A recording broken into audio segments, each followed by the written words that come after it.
Say hello. Come on in. Say hello. So this is not what I want to be on. Okay, there we go. Hi everyone. Hello, Mr. 𝐸𝐵𝒕. How are you?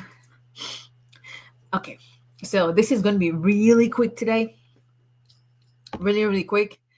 I almost did not come on this evening. I ain't gonna lie, because my child is playing basketball. They have the first basketball tournament. Hello, Mr. Ufesa. So luckily we are able to watch it if it's not a home game. So I'm actually watching it on TV. So y'all, they are in halftime. So all we have is halftime for this video. So come on in, say hello when you come on. If this is your hello, Mr. Sanctuary. Yeah, my baby's playing his first varsity, high school. Because in his school, you are going to still be in junior varsity up until 9th grade. So the first grade you can actually be part of the high school basketball team is the 10th grade, sophomore. So this is our first year as high school basketball players. So wish them luck. They're actually winning right now, so I'm excited. But anyway, yes, that's my baby boy. The only thing about the basketball season is we're already falling back with time and all that. It gets dark at 5 o'clock, and they usually don't start their games until evening. So by the time he gets home, it's like 11, sometimes midnight, and then sometimes it has a test the next day. And as a typical African mother, it doesn't matter that I don't care that you just go home. Like your test is going to be no less than a 95. Now we've come down from 100 to 95. Okay, that's my baby boy. Okay, let's talk immigration, y'all. This is Attorney Abisola Adebola Olale, immigration attorney based in Alabama, representing immigration clients in all 50 states. If we can help you in immigration case, contact our office 334-341-4475. We do represent immigration clients in all states, so it doesn't matter what state you live in. Once again, that's 334-341-4475. Like, follow, share, subscribe. YouTube, TikTok, Facebook, Instagram, LinkedIn at Olale Immigration. So I wanted to comment. I almost did not comment, but I was like, okay, it would just not be good to just give a short notice. But real quick, let's talk about what the trend we're seeing with VAWA interviews. So almost everyone, I don't know of anyone that hasn't. My clients who have had their VAWA interviews, VAWA approved, and then interview I-45 pending. Now, earlier in this year, we're still seeing a little trickle of those interviews being waived, but I just haven't had any case within the last. Oh, that's my baby boy. Okay, within the last 60 to 90 days that they've waived interviews for. So everyone seems to be scheduled for an interview. But what we are seeing now is they're waiting for you to come to that interview without a lawyer. And people are thinking, okay, well, the VAWA has been approved. I really don't need a lawyer. That's not what we're seeing, y'all. So let's talk about the VAWA interview trend. VAWA interview trend. What are we seeing with USCIS officers? There's so much going on. There's so much changing and thank God on Tuesday, we see how things have changed and things are turning around when it comes to elections. So that is just very promising and very encouraging come next year midterms. I'm hopeful that people are going to come, especially immigrants that are citizens who usually don't vote and think, oh, everybody else would know. I'm hoping people will come out and vote so that there can be changes, because there's so much craziness going on with immigration. And like I said, it used to be that. So we're talking about the interview trend. It used to be that you will actually, there was a possibility of getting your once you get your VAWA approved, most of the time people were not being scheduled for VAWA, I-485 based on VAWA. But now, because they're claiming that there's so much fraud with VAWA petitions and all that, every single way that they can actually question whether or not you filed your VAWA case, whether it was a valid VAWA case or it was just something you made up, which is what they're trying to get to. This is what they say. So we're seeing them use the I-485 interview to relitigate, hey, Miss Peggy, to relitigate your VAWA petition. What do I mean by that? They're not immigration officers when you're called in for your I-485 interview. The I-485 interview has to do with admissibility issues because the VAWA petition has already been adjudicated. They do not have the authority to ask you questions regarding that VAWA petition unless it has any type of relevance to your I-485 application. Now, one of the things we're seeing them do is they're questioning, especially if you're Nigerian, they're questioning your divorce document, because with the I-485, yes, that could be a basis to bring up your VAWA petition, because if admissibility issues has to do with, there's a question about, have you ever submitted any fraudulent documents or misrepresented or whatever. So if they doubt your divorce document, obviously that is going to be an inadmissibility issue. If there's a reason why they believe that document is not authentic, is not genuine, then that officer can actually make a recommendation to, it's actually on, it's playing, if you put in Lamar Athletics, they actually televise it on YouTube, so I'm actually watching but anyway, they actually can make a recommendation to the person who adjudicated your VAWA petition to a recommendation to revoke based on the fact that they believe the divorce document is not genuine. But we're not seeing that issue because people were not being scheduled for an interview. But now VAWA petitioners are being scheduled for an interview. So the trend we're seeing now is, if you attend your interview without an attorney, be prepared for them to ask you questions relating to the VAWA petition that they should ordinarily not ask you, or would ordinarily not ask you if you have an attorney present. I cannot stress this enough. One of my favorite sayings is, don't be penny wise, pound foolish. Legal fees are very expensive. Granted, there's no doubt about that. But think about it this way. VAWA petitions take no less than 3 to 4 years. If you are going to wait 3 to 4 years to get the first part of your application approved, and that is if you do not have a request for evidence to deal with and all that good stuff, right? Then at the very tail end, when you were this close to getting your green card, it's not the time to now be miserly. That is just no other way to put it, because you are close to the finish line. You don't need some evil human being to now decide on your fate on the last minute, at the last minute. So it is not the time to say, you know what, and I'm sure you're going to have someone in your life that, well, I went for my interview myself. There was no big deal. All these lawyers just wanted to be afraid. Guess what? One of my colleagues, we have an immigration group, and one of their clients actually got arrested during the VAWA interview because they refused to go with the lawyer. It's not as if, let me be very clear, it's not as if the lawyer is, if you have a reason for USCIS to arrest you at your interview, there's nothing the lawyer can do to prevent that. But let me be very clear on that. However, there are some questions that they will not ask you if you have a lawyer present.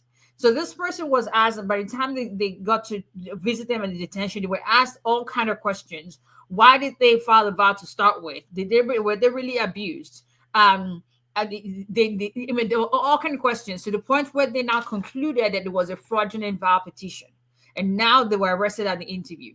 So I have been at an interview earlier this year, during the summertime, where they wanted to start along the line of trying to ask things about the VAWA. I was like, oh, no, not so fast. No, we're not here for you to relitigate this. If you've got a problem with the approval of the VAWA case, then make your recommendation to the Vermont Service Center.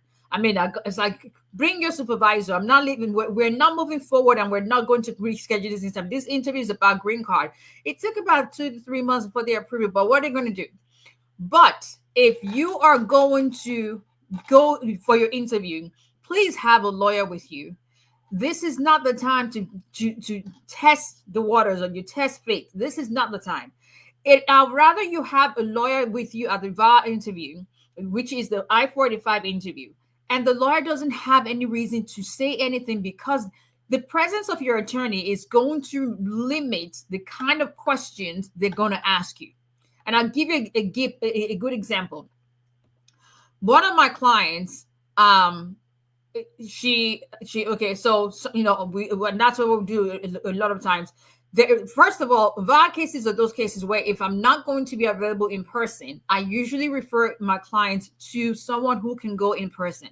It's just one of those case types now under this administration that I'm just not willing to take a chance of doing remote appearance, especially if I know, if I'm not sure if it's a field office where they allow it, number one. Number two, if it's the field office that this is the first time I'm doing remote and I don't really know how they operate. And so, you know, knowing myself, like, it's very easy for them to cut me up and there's nothing I can do. So if I'm not going to be available in person, I try to make my client, get someone to be there for my clients. But case in point, this just happened to Miss E on Tuesday, November 4th in Houston, right? I have a colleague who went with her, but there was a mix-up regarding his notice of appearance for the case, right? And so they wouldn't let him sit with her because they said, well, we need another copy of your G28. So he told her, like, okay, I'll be back. Don't ask my client any questions. I'm going to go clarify this and all that. And he told her, hey, do not answer any questions. He left the room, came back to the room. So he fixed all of that, came back to the room. And then by the time he got back, he was asking my clients, you know, like, were you asked any question? And she goes, yes. And he had to tell the officer, like, but I just told you not to ask the client any questions. Like, you just, you know, you basically just disregarded what I just said. So he requested for her to ask the same questions that he had asked in his absence. So she went through the questions, but there's the problem. When he was out of the room, that officer, I was actually asking our client questions relating to the VAR petition. And she only stopped when she knew that he was coming back in. When he came back in, not one question relating to the VAR petition, because they know they cannot. So they take advantage of, if you are there without an attorney, they will ask because they know you, that as an applicant, number one, you don't know any better. You are nervous. You're already tense and all that. So they're going to take advantage of that. So the last thing you want to do at this time under this administration, if you have waited 3.5, 4 years to get your VAR petition approved, and you're at the tail end of your victory, the tail end of your blessing, it makes absolute no sense to spend all that money on legal fees, psychological evaluation, police report, and all that, and then you are just one more step from your green card and decide, you know, I just go on my own. Not under this administration. This is not a scare tactic over to make you a fear mongering, because you're gonna have people like us. I went for my interview. There was no big deal. It was less than 20 seconds, minutes. It just asked me. That's great, but guess what? God forbid if you end up being one of those that meets the wrong officer who decides they want to probe you, or you flag your case because you're Nigerian that has a Nigerian divorce decree. You've got no attorney there with you that can make legal arguments on your behalf.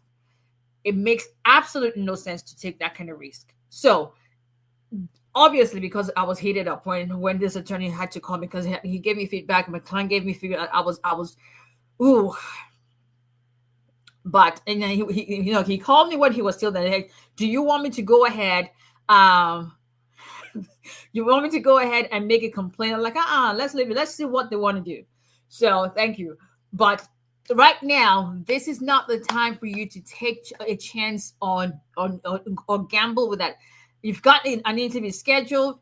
Get an attorney, let them be there. If they have nothing to say because their presence is preventing them from asking you crazy questions about your VAR case, then it's money well spent than to take the risk. Would there be people who will go for an interview and there's nothing and they come up, that's fine.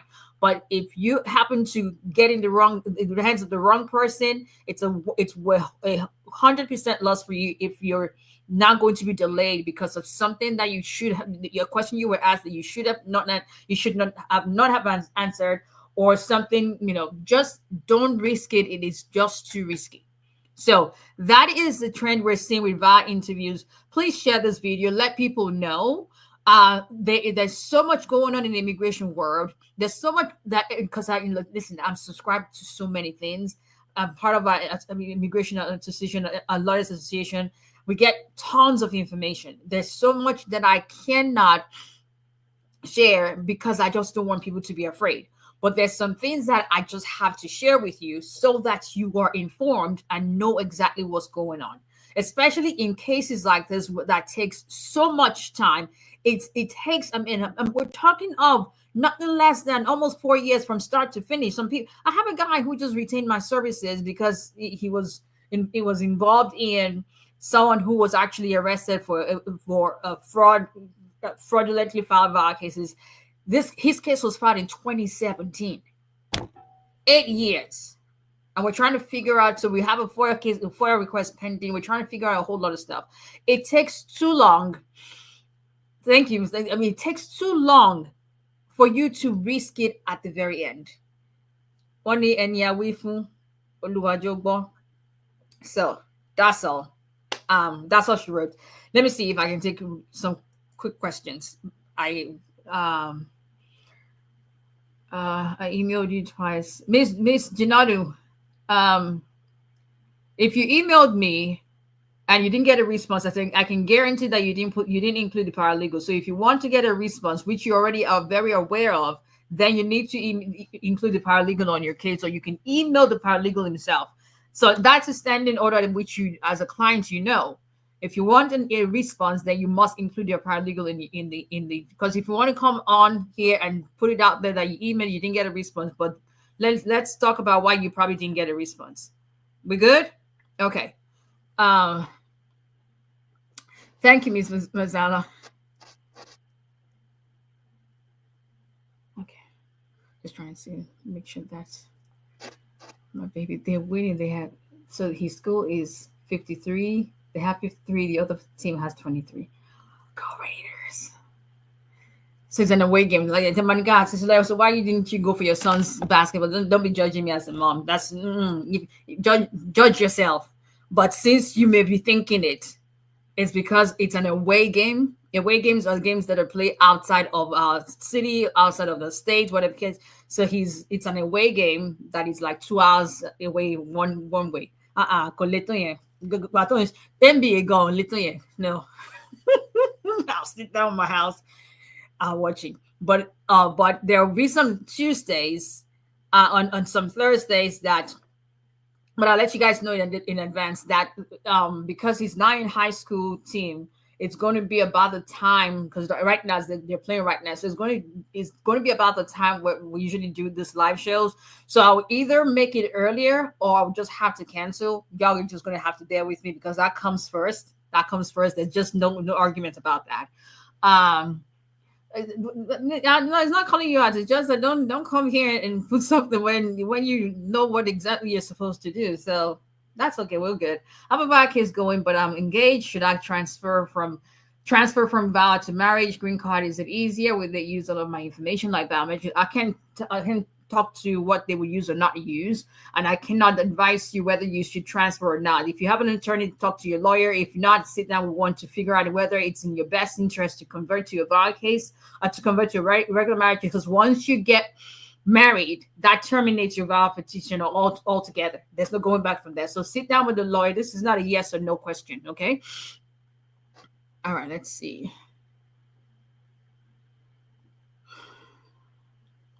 Good evening. Let's see. Okay. So I think we would do Hello Benny Gold. Yes, it's on YouTube, Miss Ella Sanctuary. Lamar Athletics. Listen, I'm always, my boys, I gotta be,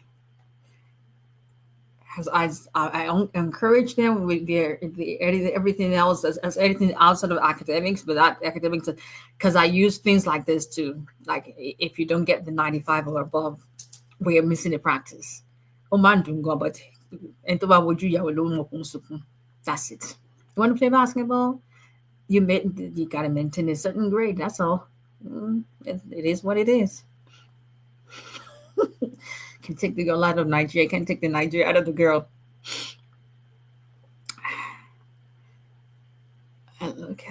see. Let's see. It is serious. It is, and I was livid when the attorney called me 2 days ago. I was almost losing my freaking mind. Like, are you kidding me? And then I was also equally mad at the client because I was like, Miss E, when you knew that she wasn't truthful about all the questions she asked you when the lawyer wasn't there, why didn't you say it in front of the lawyer so he knows that she asked you regarding this and would have made a complaint? She goes, she was scared. Understandably so. But that just gives you tells you for a fact that they know their limits when your attorney is sitting there, because they know. But because they have all this whole agenda with, because they have a unit that is investigating VAWA petitions, they have their agenda. So in any situation they can get. Now, for instance, when we do FOIA requests, one of the things that I've been using the same consent form to request documents, my client's documents, for years, almost 10. Well, I keep saying almost 10. I keep forgetting we're more than 10 years now. Over 10 years. Now they're changing the requirements. Because it used to be as long as they have the current address for the client. Now they're specifically asking for the client's physical current address, the current physical address, not just the current address, current physical address. The only thing that makes sense to me is they're trying to use that to locate immigrants and be able to see if is the person in status. So even requesting documents now, we have to be careful. So a word is enough for the wise, y'all. Let's not, chipping out at the end when you're almost done with your lesson. Okay. All right. So y'all, hello, Mr. Kelvin. Shalafia. Yes, anything. So y'all, they're about to start the fourth quarter. And so I've used the third quarter basically to do this. You got to indulge me. I wanted to come on and show up, so I just didn't have to just, and this is important, obviously. So this video will be up. Please share. But I see a lot of questions. I just can't. I got to go back and watch. Yes, we do asylum cases, but Tuesday, God willing, I think we're already due for another question night anyway. So Tuesday, God willing, we will have questions, but I got to go. Stay blessed, y'all. Keep trusting, keep believing. God is in control. This is not to scare anyone, but just to keep you informed, to make you to know what's going on. That's my duty, to make sure that we are knowledgeable about what's going on, and so we're not caught unawares. I'll see you guys next week.